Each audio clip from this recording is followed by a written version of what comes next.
जय झूलेलाल दोस्तों। नवरात्रि जो पर्व जेको आहे माता दुर्गा जी पूजा आहे, जंहिंमें असां अष्टमी कंदा आहियूं। अष्टमी जेका आहे उहा कन्या पूजन बगैर अधूरी आहे।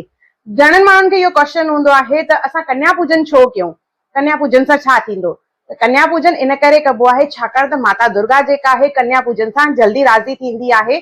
त असां नव कन्याऊं यानी माता दुर्गा जा नव स्वरूप जेका आहिनि उन्हनि जी असां पूजा कंदा आहियूं और हिकु भैरव। अचो उहा पूजा कयूं था पिया असां हाणे। नवरात्रनि जी अष्टमीअ ते अगरि असां कन्या पूजन कयूं था त चवंदा आहिनि त उनमें माता दुर्गा प्रसन्न थींदी आहे। नव न्याणियूं ऐं हिकु भैरव खाराइबो आहे। नव माताऊं ऐं हिकु भैरव। चवंदा आहिनि त हिकु न्याणी जेका आहे 100 ब्राह्मणनि जे बराबरि हूंदी आहे। उनमें असां पहिरियों सभिनी खां पहिरियों स्वागत जेको कबो आहे त उनमें पेर धोईंदा आहियूं। पेर धोई उन्हनि खे उघणो आहे। असांजा वॾा चवंदा आहिनि त कन्या पूजन सां ज्ञान ऐं विद्या जो विकास थींदो आहे, स्थितीअ में सुधार ईंदो आहे ऐं विघ्न जेके आहिनि, बाधाऊं जेके हूंदियूं आहिनि उहे सभु नाश थी वेंदियूं आहिनि। त असां में जेको कन्या पूजन जो हिकु महत्व ॾाढो वॾो आहे।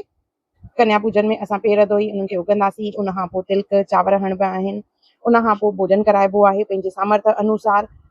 हिकु दक्षिणा बि ॾिबी आहे, ख़र्ची जंहिंखे असां चवंदा आहियूं सिंधीअ में, काई शइ वठी ॾिबी आहे। त इहे जेके प्रथाऊं आहिनि नंढियूं नंढियूं असांजे वॾनि खां हलंदियूं आयूं आहिनि।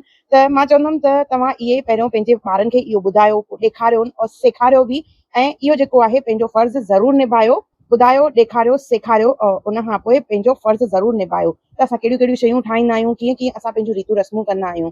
पंहिंजे सामर्थ्य जे अनुसार असांखे हिते न्याणियुनि खे खाराइणो आहे। कुझु बंधन न हूंदो आहे, पर चवंदा आहिनि त सीरो पूरी ऐं चणा खाराइजनि। उहे माता खे ॾाढा प्रिय आहिनि, त न्याणियुनि खे इहो भोग लॻाइबो आहे। के स्वागत महिल चुनरी बि पाईंदा आहिनि। भोजन थी वञण खां पोइ हिकु थालीअ में असां सभिनी न्याणियुनि जो हथु धोआराईंदा आहियूं। इहो घणनि ई घरनि में थींदो आहे और इहे जंहिं थालीअ में हथु धोआराईंदा आहिनि त उन में चवंदा आहिनि त उन सां छंडो हणाइजे त घर में बरकत हूंदी आहे।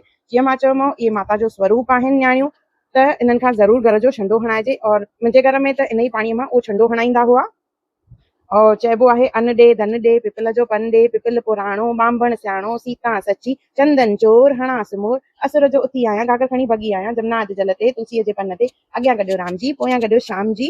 घर में अन्न धन ऐं बरकत हुजे और सभिनी जी जीअं चवंदा आहिनि न कमाई जेका आहे उन में बरकत हुजे। इहो न्याणियुनि खां चवाराइजे त घर में हर जेंट्स जे हथ में बरकत हुजे। न्याणियुनि खे पेरे पइबो आहे, ख़र्ची ॾिबी आहे और उन सां गॾु काई सूखड़ी पंहिंजे सामर्थ्य अनुसार।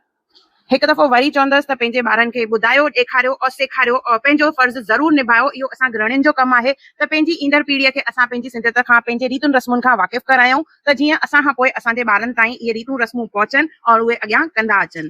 त इहा ज़रूरु कोशिशि कजो, इहो असांजो ई कमु आहे। जय झूलेलाल।